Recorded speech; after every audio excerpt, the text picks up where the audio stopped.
The Zentharan Armada. The space around Earth's solar system suddenly filled with massive ships. 1,200 alien warships appeared out of nowhere, their dark hulls blocking out the stars.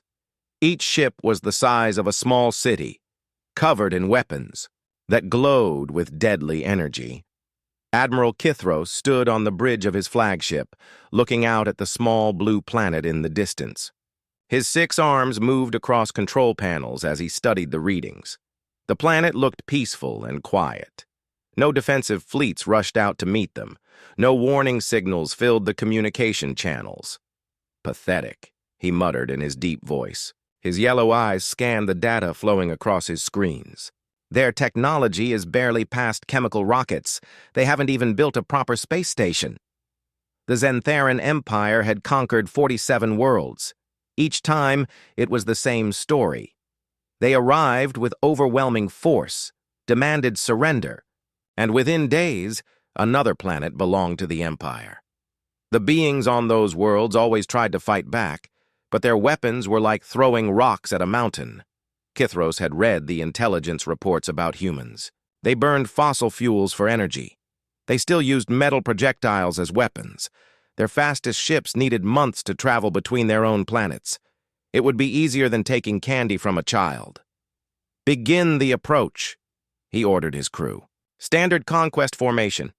Keep weapons charged, but don't fire yet. Let them see what they're dealing with." The massive fleet began moving toward Earth. Each ship was armed with plasma cannons that could melt mountains and void torpedoes that could crack a planet's crust.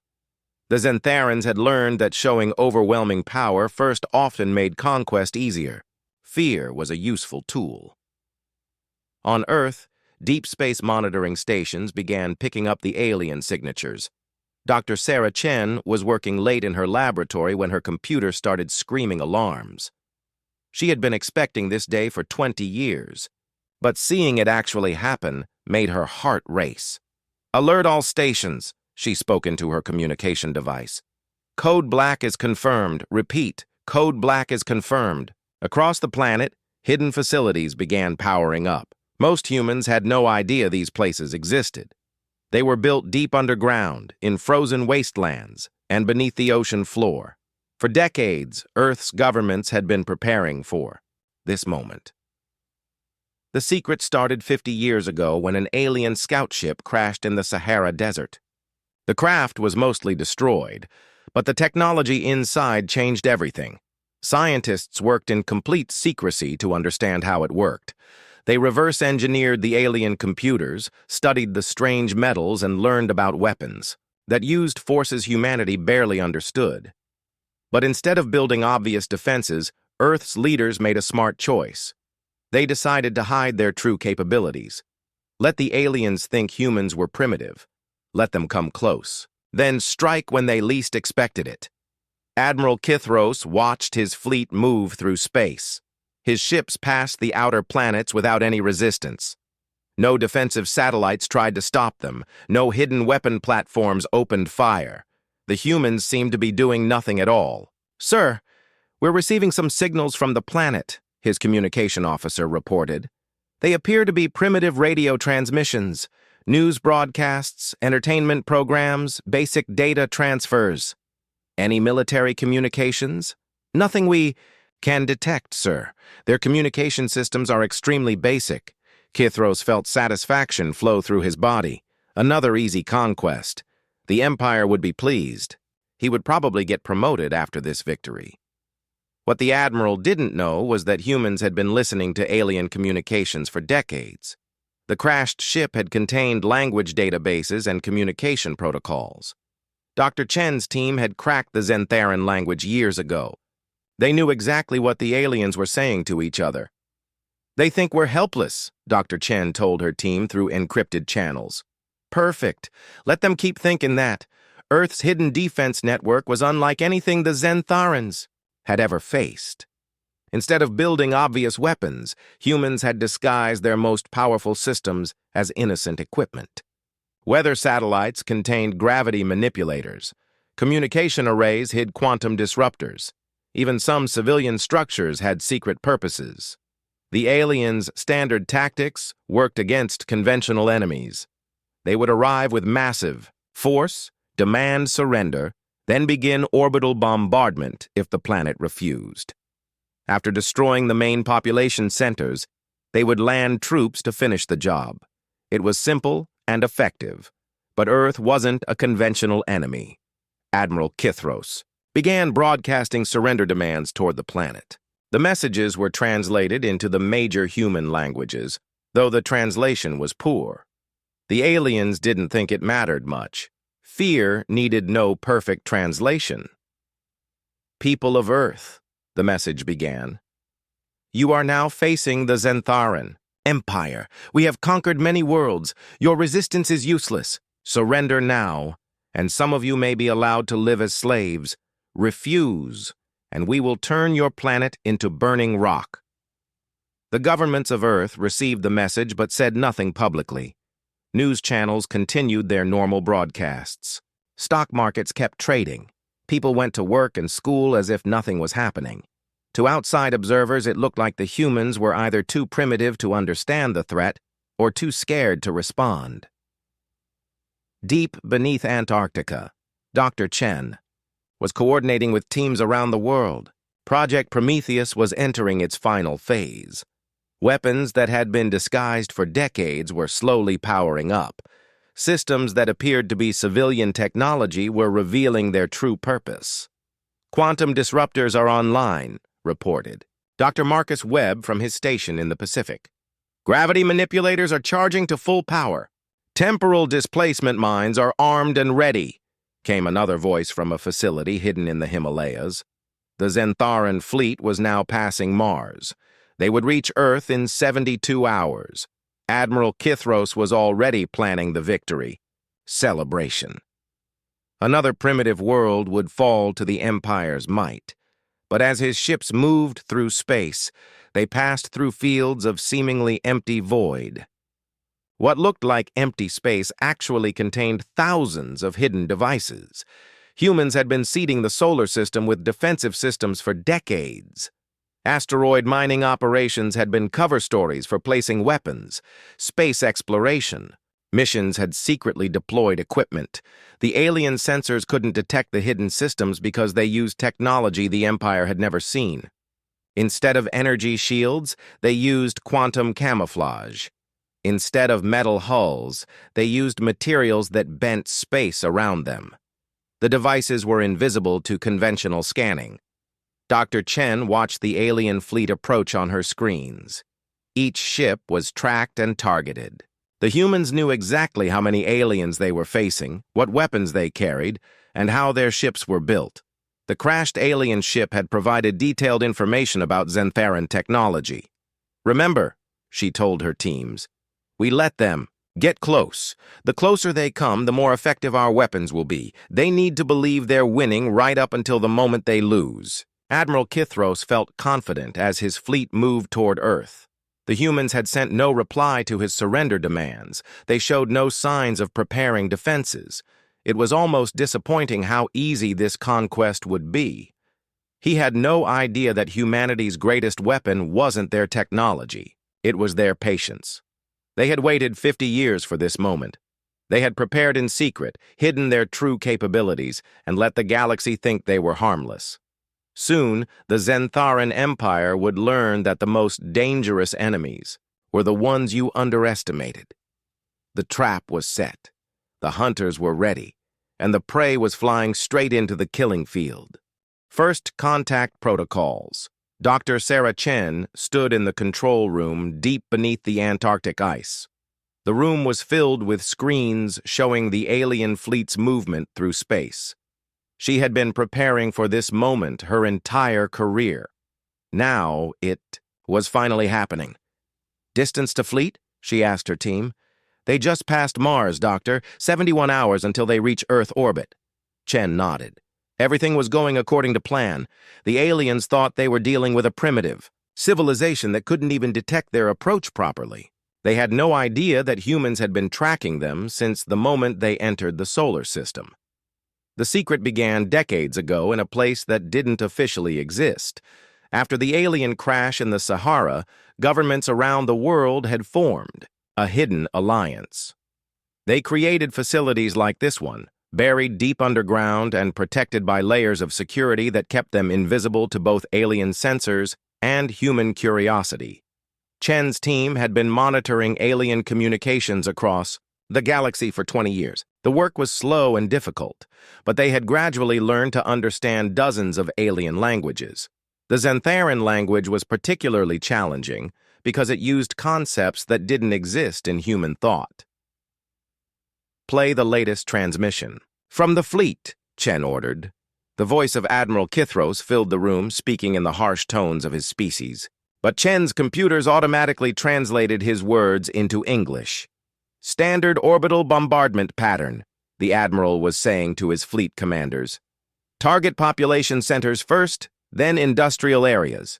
Leave some infrastructure intact for occupation forces. Estimated completion time. 6 planetary rotations. Chen smiled grimly. The aliens were following exactly the same pattern they had used on 47 other worlds. They would demand surrender, wait for a response, then begin destroying cities from orbit. After the planet's defenses were crushed, they would land troops to complete the conquest. It was efficient and brutal. It had worked every time before. But Earth wasn't like the other worlds the Empire had conquered. Show me the tactical analysis, Chen said. A new display lit up, showing detailed information about each alien ship. The humans knew their weapon, systems, their shield frequencies, their crew sizes, and their fuel capacities. This intelligence came from years of studying the crashed alien technology and intercepting communications from across the galaxy. Their shields are designed to stop energy weapons and physical projectiles, reported Dr. Marcus Webb, who was connected from his facility in the Pacific Ocean.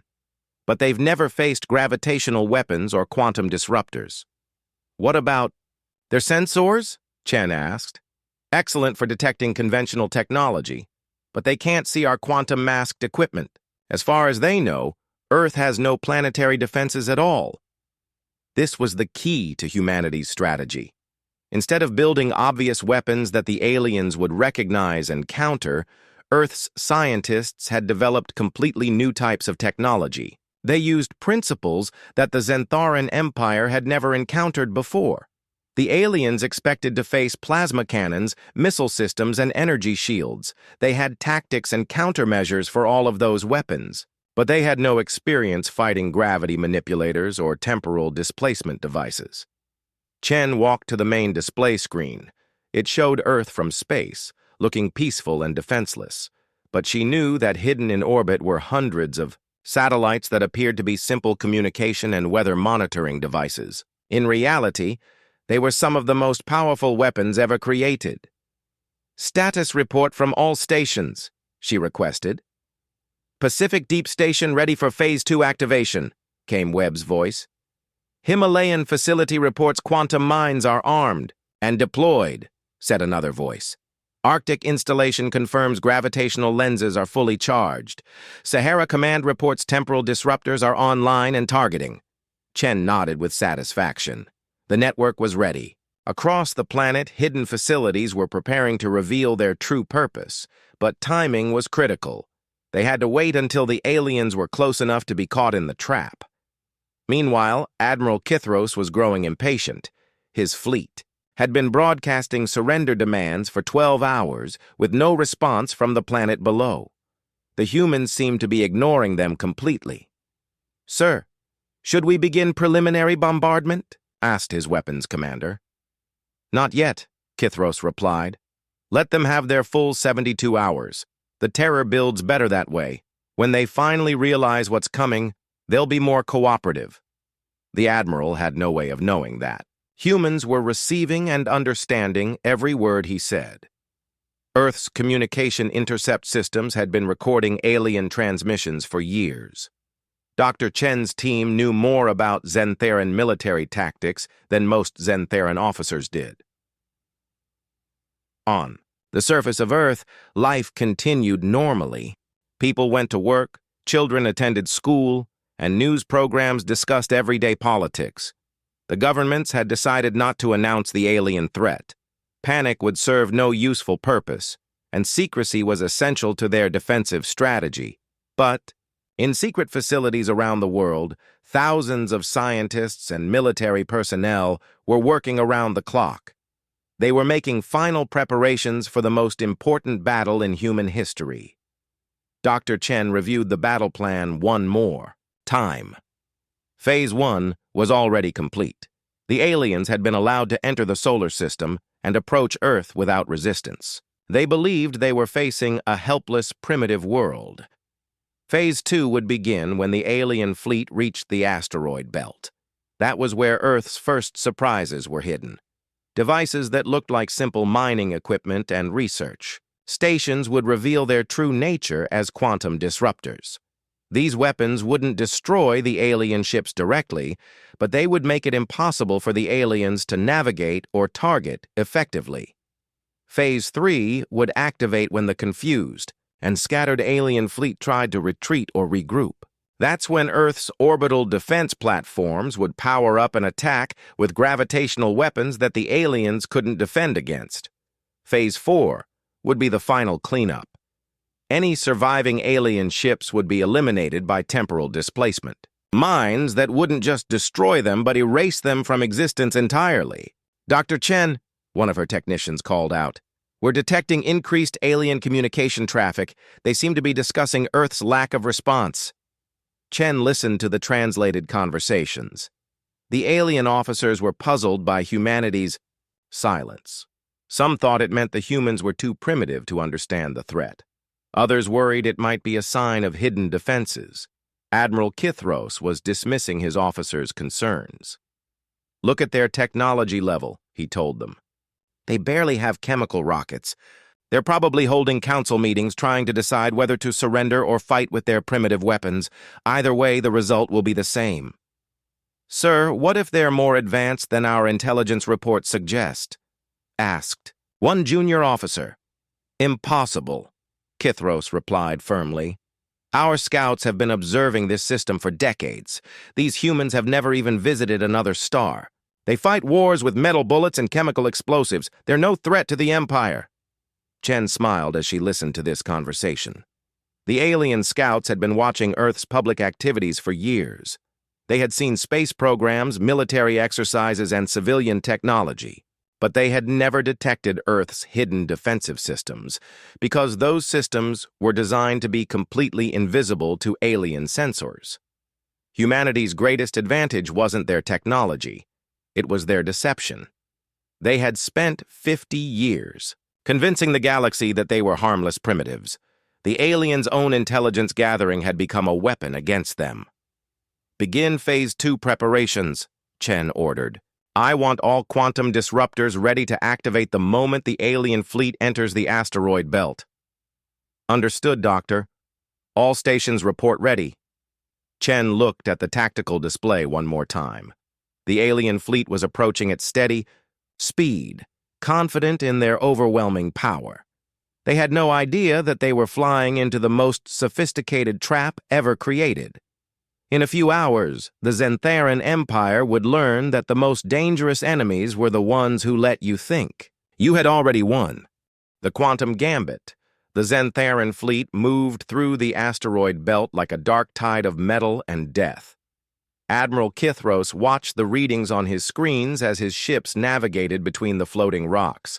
His sensors showed exactly what he expected to see: empty space, primitive mining operations, and scientific research stations that posed no threat to his mighty armada. "Maintain formation," he ordered his fleet commanders. "Begin charging primary weapons. We'll be in Earth orbit in 18 hours. The Admiral had no idea that he was flying directly into the most sophisticated trap in human history.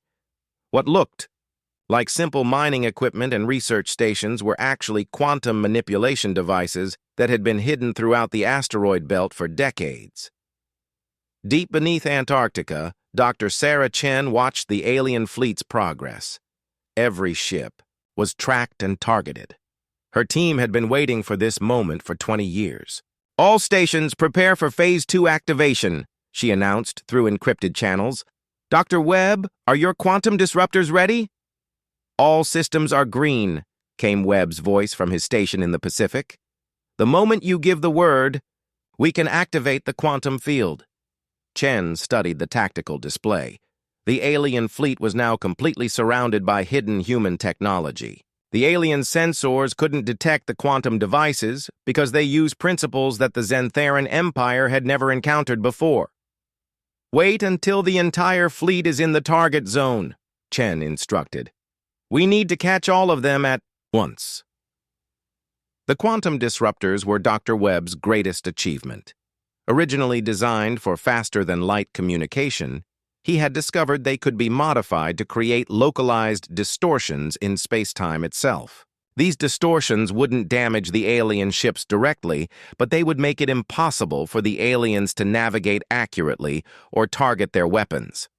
It was like fighting while wearing a blindfold and having your balance destroyed at the same time. On the bridge of his flagship, Admiral Kithros was reviewing the final attack plans. His fleet would emerge from the asteroid belt in perfect formation, demand Earth's surrender one last time, then begin systematic orbital bombardment. The entire conquest would be complete within a week. Sir, we're detecting some unusual readings from the asteroids, reported his sensor operator. What kind of readings? Difficult to identify, sir. There seems to be some kind of interference with our navigation systems. Probably just magnetic fields from the iron in the asteroids. Kithros nodded dismissively. Asteroid belts often had strange magnetic effects. His ships were powerful enough to handle minor navigation problems. He had no idea that the interference was actually Dr. Webb's quantum disruptors beginning to charge up. Hidden throughout the asteroid belt, hundreds of devices were preparing to create a field of space-time distortion that would trap the entire alien fleet. All ships are now in the target zone, reported one of Chen's technicians. Chen took a deep breath. 50 years of preparation were about to be tested. Either humanity's plan would work, or Earth would fall to alien conquest within days. Dr. Webb, activate the quantum field. Quantum disruptors are now active, Webb confirmed. Field generation at maximum power. Across the asteroid belt, hidden devices that had been disguised as mining equipment suddenly revealed their true purpose. They began generating quantum distortions that spread out like invisible nets, surrounding the alien fleet. The effect was immediate and devastating. Admiral Kithros felt his ship suddenly lurch to one side. Warning alarms began screaming across his bridge as his navigation system started displaying impossible readings. What's happening? He demanded. Sir, our navigation computers are malfunctioning, his pilot reported, panic creeping into his voice. Our position readings keep changing. According to sensors, we're somehow in 12 different locations at the same time. That's impossible. I know, sir, but that's what the computers are showing, and our weapons targeting systems are displaying the same errors. We can't lock on to anything. Throughout the fleet, similar chaos was erupting. Ship after ship reported the same problems. Their sophisticated navigation systems, which had guided them across the galaxy, were now showing readings that made no sense. Some ships thought they were moving backward. Others believed they were spinning when they were actually flying straight. The quantum distortions were bending space-time around each ship in different ways. It was like trying to navigate, while the very fabric of reality was constantly shifting. Evasive maneuvers, Admiral Kithros ordered. But even that simple command became impossible. His pilots couldn't tell which direction was forward and which was backward. Some ships began turning toward what they thought was empty space, only to find themselves heading straight for asteroids their sensors couldn't properly detect. Sir, the destroyer squadron is reporting multiple collisions, came a panicked voice over the communication system. Ships are flying into asteroids they can't see properly. How is that possible? Our sensors are the most advanced in the galaxy. Bakay. Sensors are working, sir, but the readings don't match reality. It's like space itself is lying to us. Dr. Chen watched the alien fleet's confusion with satisfaction. On her screens, the organized formation of 1,200 warships was dissolving into chaos. Ships were scattered across the asteroid belt, many of them damaged from collisions with rocks they couldn't navigate around properly. Phase 2 is successful, she announced to her teams around the world. The enemy fleet is disabled and confused. Begin preparations for Phase 3. The quantum distortions had another effect that the aliens hadn't discovered yet. Their communication systems were also being disrupted. Ships that appeared to be close together according to their sensors were actually separated by thousands of kilometers. Orders from the flagship weren't reaching the other ships properly. Admiral Kithros tried to regain control of his fleet, but it was like trying to command an army while everyone was blindfolded and dizzy. His ships were spread across the asteroid belt, many of them damaged, all of them unable to navigate effectively. "Sir, recommend we retreat to a safe distance and try to understand what's happening," suggested his tactical officer. Retreat? From a primitive world? Kithros's pride was wounded. The Xantheran Empire had never retreated from battle against inferior opponents. But as he watched his mighty fleet stumble through space like drunken children, he began to realize that something was very wrong. This wasn't normal technological interference. This was something completely beyond his experience. "All ships, attempt to withdraw from the asteroid belt," he finally ordered. "Reform at the edge of the system." But even that simple command was impossible to execute. His ships couldn't tell which direction led out of the asteroid belt. Some began flying deeper into the field, thinking they were escaping. Others turned toward each other, creating more collisions. Dr. Webb monitored the quantum field from his Pacific station. "The distortions are holding steady," he reported to Chen. "The alien fleet is completely trapped. They can't navigate, they can't target weapons, and they can't communicate effectively." "How long can we maintain the field?" "Indefinitely. The quantum disruptors are drawing power from the solar wind itself. As long as the sun keeps shining, we can keep the field active." Chen nodded. Phase 2 had exceeded all expectations. The alien fleet was not just disabled. It was helplessly lost in space that no longer obeyed the laws of physics they understood. But she knew this was just the beginning. The quantum distortions would keep the aliens confused and scattered, but they wouldn't destroy the fleet. For that, Earth needed to move to Phase 3. "All orbital defense platforms begin charging gravitational lenses," she ordered. "We're moving to the next phase." Admiral Kithros was beginning to understand that he was facing something completely unprecedented. His fleet, which had conquered dozens of worlds, was being defeated by an enemy they couldn't even see. The humans weren't fighting with weapons, the Empire recognized. They were using the very fabric of space as a weapon. "Sir, we're receiving a transmission from the planet," his communication officer reported. "Put it through." Dr. Chen's voice filled the bridge of the alien flagship, speaking in perfect Xantheran. "Admiral Kithros, welcome to Earth. I hope you're enjoying your visit to our asteroid belt. You seemed so confident when you arrived. Are you having navigation problems?" Kithros stared at the speakers in shock. The humans knew his name.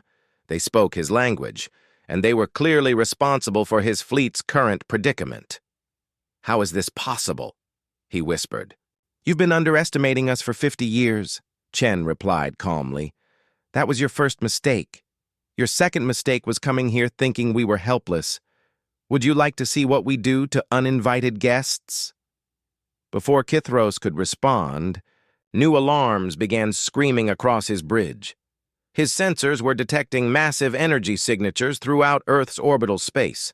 Satellites that had appeared to be simple communication devices were suddenly powering up with energy readings. That should have been impossible. Phase 3 was about to begin. Invisible Thunder Captain Elena Vasquez sat in the hidden command center beneath the Sahara Desert, watching hundreds of screens that showed the confused alien fleet scattered throughout the asteroid belt. The quantum disruptors had worked perfectly. 1,200 of the galaxy's most advanced warships were now flying blind through space, unable to navigate or target their weapons properly. But the real battle was just beginning. "All orbital defense platforms report ready," she announced to Dr. Chen through the encrypted communication channel. "Gravitational lenses are fully charged and targeting solutions are locked." "Begin Phase 3, Chen replied from her Antarctic facility. "Show them what happens when you threaten Earth." Vasquez had been preparing for this moment her entire military career. The Orbital Defense Network was her creation, built over 30 years using technology reverse-engineered from the crashed alien ship. But instead of copying alien weapons, Earth's scientists had developed something completely new. The Xantharans expected to face energy weapons, missiles, and particle beams. They had shields and armor designed to stop those kinds of attacks, but they had never faced weaponized gravity. "Gravitational Lance 1, you are cleared to fire," Vasquez ordered. High above Earth, a satellite that had been disguised as a weather monitoring station for 25 years suddenly revealed its true nature. What looked like a simple antenna, array was actually a gravitational lens capable of focusing the planet's gravitational field into a beam of crushing force. The weapon fired silently through space. There was no flash of light, no trail of energy. Gravity itself became a weapon, reaching out across the void to strike the alien flagship. Admiral Kithros felt his ship suddenly shudder as if struck by an invisible giant's fist. Alarms screamed across his bridge as the hull began to buckle under impossible stress. "Damage report!" he shouted. "Sir, the starboard hull is collapsing," his engineering officer reported in panic. "But our sensors show no incoming weapons fire. We're not being hit by anything." "That's impossible. Something is crushing our hull."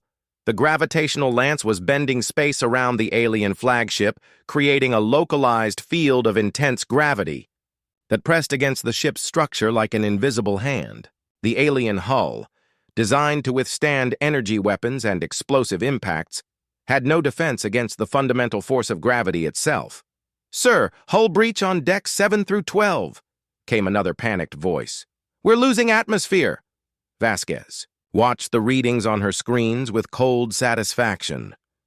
The first gravitational strike had crippled the alien flagship's main hull, but this was just the beginning. "Gravitational lances, 2 through 20, engage assigned targets," she ordered. Across Earth's orbital space, satellites that had pretended to be civilian equipment for decades began revealing their true purpose. Communication arrays, weather stations, and scientific instruments transformed into weapons of incredible power. The alien fleet found itself under attack by forces they couldn't see or understand. Ship after ship was struck by invisible lances, of gravitational force that crushed their hulls like tin cans. Their shields, designed to deflect energy and physical projectiles, were completely useless against weaponized gravity. "What are they doing to us?" Admiral Kithros demanded, as his ship was struck again.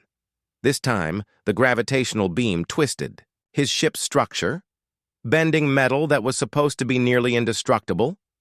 "Sir, I don't understand the readings," his science officer replied, fear obvious in his voice.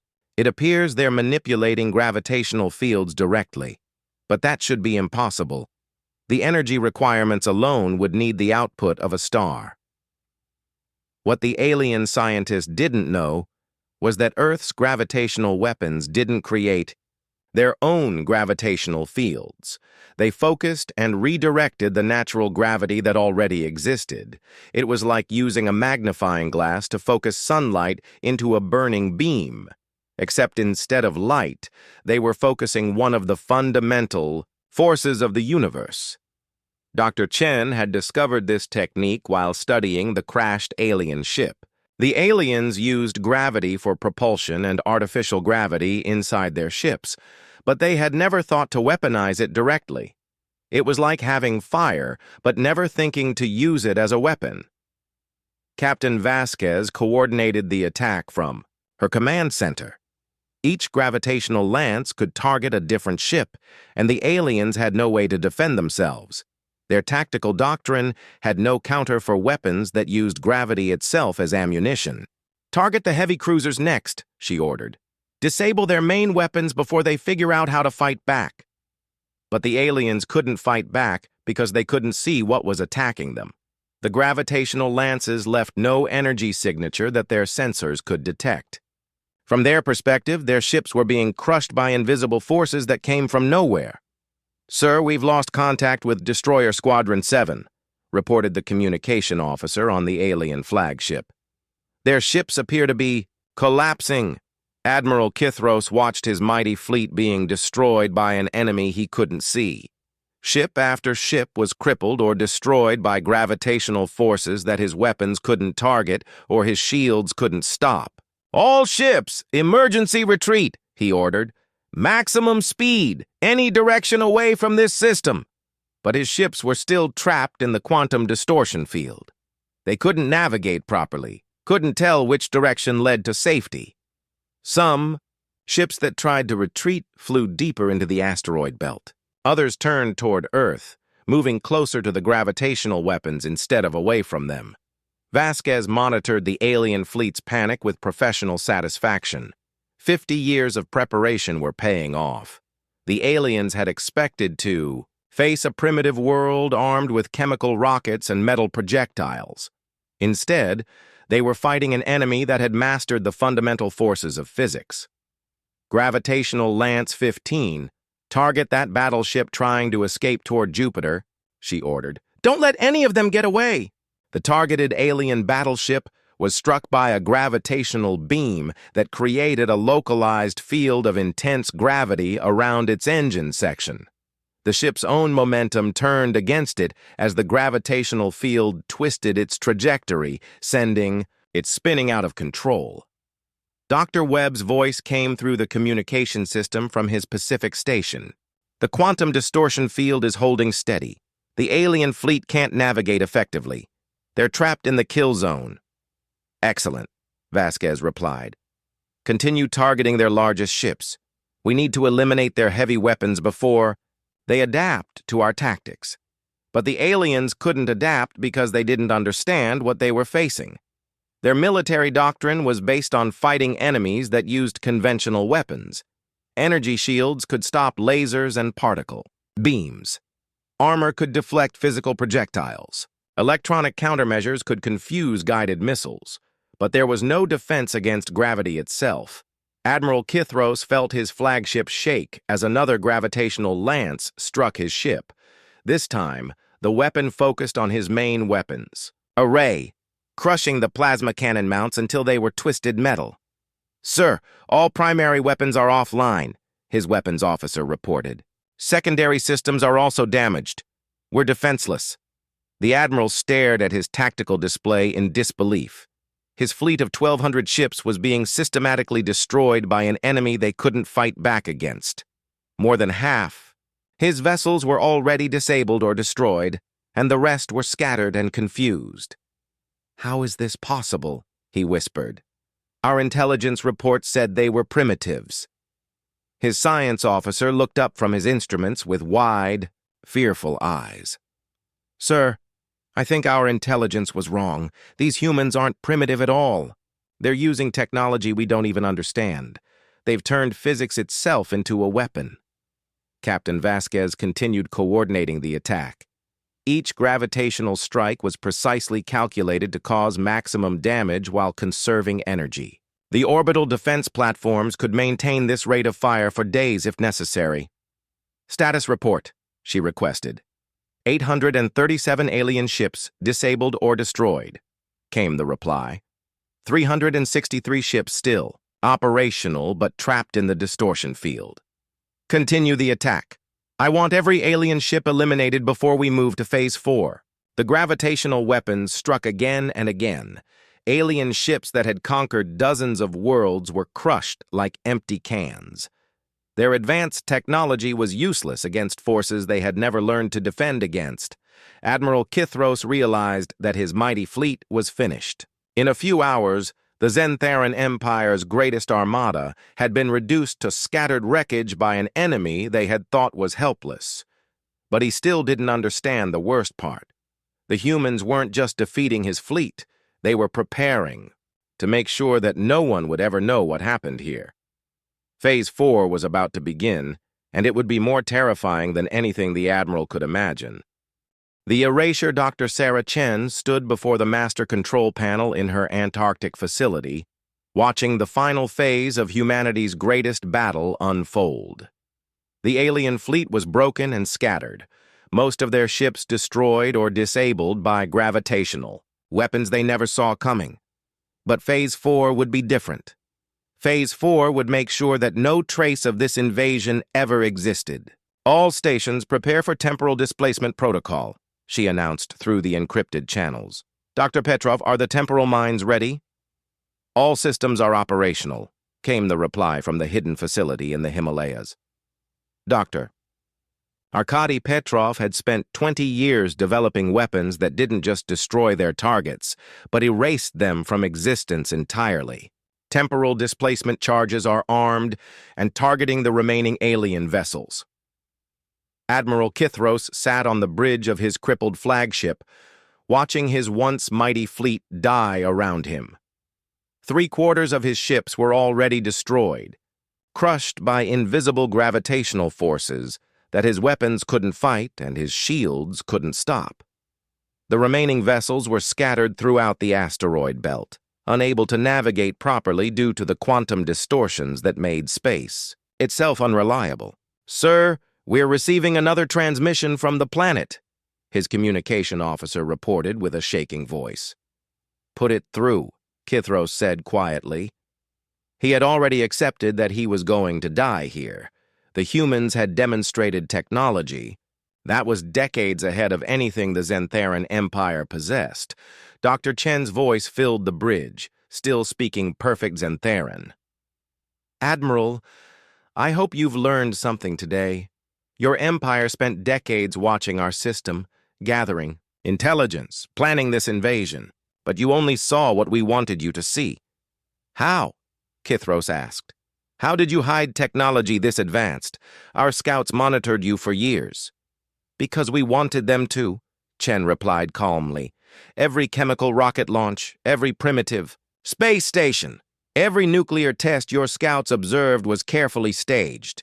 We've been spacefaring for over a century, Admiral. We've had faster-than-light travel for 50 years. But we learned early that the galaxy is full of empires like yours, looking for primitive worlds to conquer. The Admiral felt a chill run through his body. You've been hiding your true capabilities for decades? Longer than that. The ship that crashed in our desert wasn't an accident. It was a gift from another species your empire destroyed. They managed to send us a warning and some of their technology before you wiped them out. We've been preparing for you ever since. Kithros stared at his screens in horror. The humans hadn't just defeated his fleet. They had been planning this victory for longer than he had been alive. Sir, his science officer called out urgently, I'm detecting massive energy buildups throughout the system. The readings are impossible. Dr. Chen's voice continued from the speakers. You see, Admiral, the problem with empires like yours is that you leave survivors. Somewhere in the galaxy, there are species that remember their dead worlds. They've been helping us. Prepare for this day. Hidden throughout the solar system, temporal displacement mines began charging to full power. These weapons represented the pinnacle of human scientific achievement, combining alien technology with human innovation to create something that had never existed before. The mines didn't just destroy matter, they erased it from the timeline itself. Dr. Chen, came Dr. Petrov's voice from the Himalayas.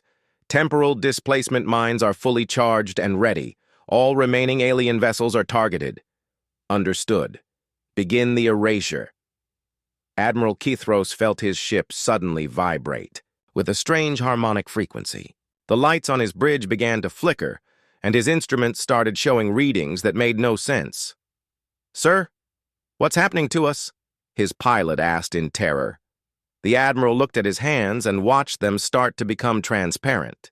The temporal displacement mines were working, removing his ship and crew from the timeline. Soon they would never have existed at all. All ships, Emergency transmission to home fleet, he managed to say as his voice became fainter. The humans, they're not primitive. They're apex predators. They've been hunting us since before we knew they existed. Don't come here. Don't ever come here.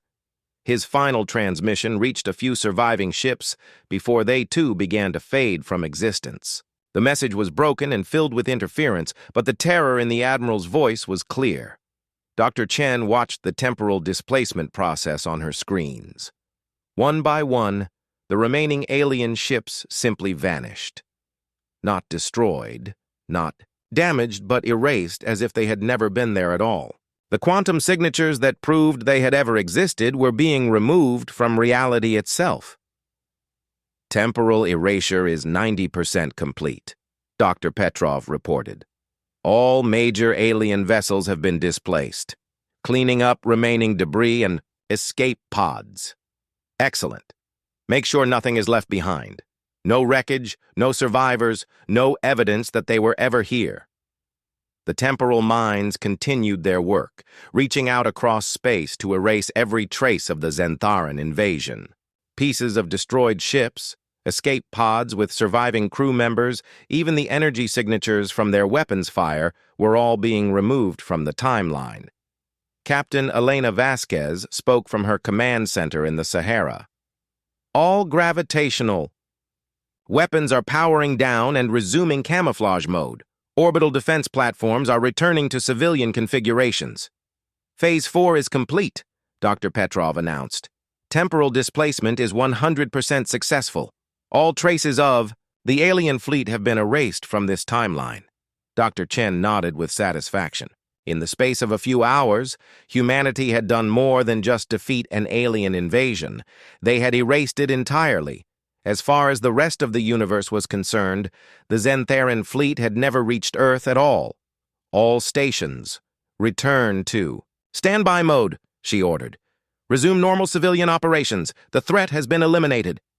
Across the planet, the hidden defense network began powering down. Satellites that had revealed themselves as gravitational weapons resumed their disguise as weather monitors and communication arrays. Underground facilities sealed their blast doors and returned to their cover identities as research stations and mining operations. Within hours, Earth looked exactly the way it had before the invasion began. Ships returned to their normal schedules. People went back to work. News channels discussed everyday politics and entertainment. But in a hidden facility beneath Antarctica, Dr. Chen was already reviewing intelligence reports about other potential threats. The crashed alien ship had contained data about dozens of hostile species scattered across the galaxy. The Zentharan Empire was just one of many threats that Earth would eventually face. Dr. Webb, she called out to her colleague in the Pacific, begin monitoring alien communications for any mention of missing fleets. I want to know if anyone comes looking for the ships we just erased. Already on it, Webb replied. But given the effectiveness of the temporal displacement, there should be no record anywhere that the fleet ever existed. Chen smiled grimly. The battle was over, but the war for Earth's survival was just beginning. Other empires would eventually notice Earth and decide it was ripe for conquest. They would see a primitive world with chemical rockets and nuclear weapons, just like the Zentharans had. They would all make the same mistake. Humanity had learned the most important lesson in galactic survival. Never let your enemies know how dangerous you really are. Let them think you're weak and primitive. Let them come close. Then show them why Earth was still unconquered after millions of years of evolution. Begin preparations for the next phase of planetary defense, Chen ordered. The Zentharans won't be the last empire to threaten us. We need to be ready for whoever comes next. In the depths of space, light years away, the Zentharan High Command was trying to understand what had happened to their greatest fleet. Admiral Kithros's final transmission had been received, but it made no sense. According to their records, no fleet had ever been sent to the human system. There was no evidence that such a mission had ever been planned. But scattered across the empire, a few individuals remembered fragments of erased conversations about a primitive world called Earth.